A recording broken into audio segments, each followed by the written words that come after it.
So most people don't stay sick because they want to. Like, I don't think anyone wants to stay sick. They stay sick because they don't know the origin of pain in their body. They don't know the deep underlying cause as to why they have all these symptoms. They just know the symptoms. They know they have the brain fog, the loss of hair, the tiredness, the lethargy, the big bloated stomach. They can see it and feel it in their body, but they can't pinpoint the origin of pain, of why these symptoms have come about. What if I told you the headaches, the brain fog, the anxiety, the stress, the loss of hair, lethargy, having a bloated stomach, and having a forgetful brain fog, might be all connected to one thing: your gut.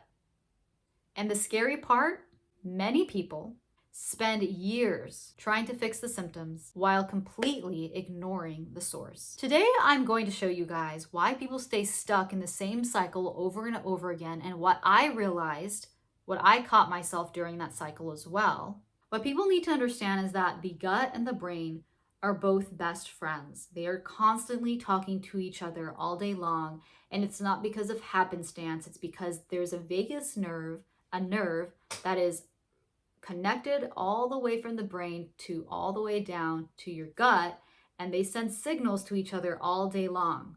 So they can't help but be best friends. They constantly have to communicate to each other because the brain is important just as much as the gut. Okay, when your brain is not happy, your gut is not happy. When your gut is not happy, your brain is not happy. Reaching a point where I just got tired of being tired. I was like, okay, I'm tired of this. Like, I'm tired of waking up and feeling already that I'm tired of feeling like when I woke up, I'm already sleepy and I slept well last night. I'm tired of going to work and not able to remember what my boss told me. And then now my bosses are telling me that I'm forgetful and that I get sick all the time. Something is up. I'm tired of this mess. I was just tired, you guys. And I realized, nobody's coming to save me. I have to do my due diligence. I have to be a student of my own body. And that's where awareness came into play. I was like, okay, let me get a journal, write down what's going on in my body. And luckily I had a health coach to support me in this. But I had to really commit myself to understanding my body. It wasn't my health coach that's going to be with me in every meal and figure out what's wrong with me.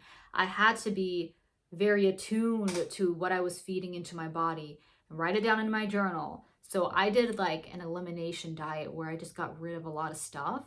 And then I started to eat like basic stuff at the time, like potatoes, and seeing how I felt on that, or like kale, how I felt on that separately, so I can figure out what my body can ingest and what it felt good on and what it didn't feel good on. Yeah, so I didn't guess anymore. I started to pay attention to how my body felt before and after I ate a specific food.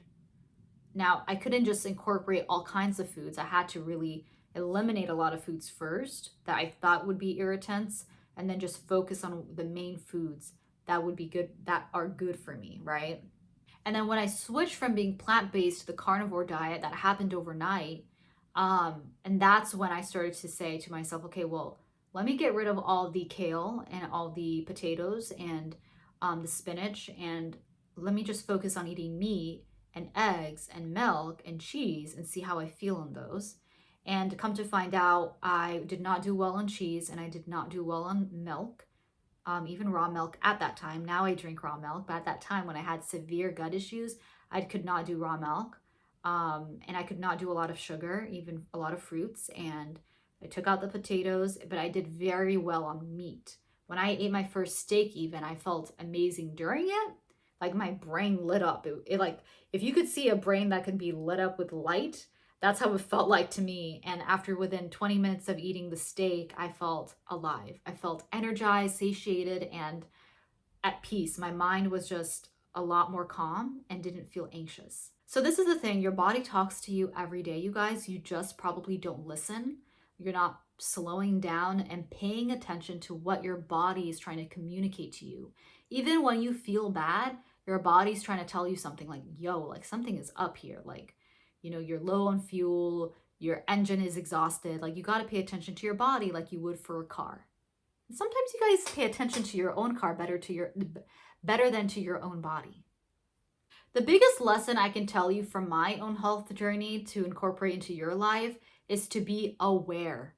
and to not ignore like just symptoms, but to dig deeper underneath those symptoms, to figure out the origin of pain as to why all these symptoms are happening to your body, because they could be all connected.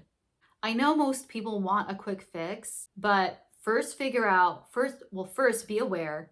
Second, figure out the origin of pain and figure out if all those symptoms that you have in your body are connected, okay? And start with your diet as well. Figure out how you feel before and after a piece of meat, vegetable, fruit. Don't just incorporate all kinds of foods into one meal.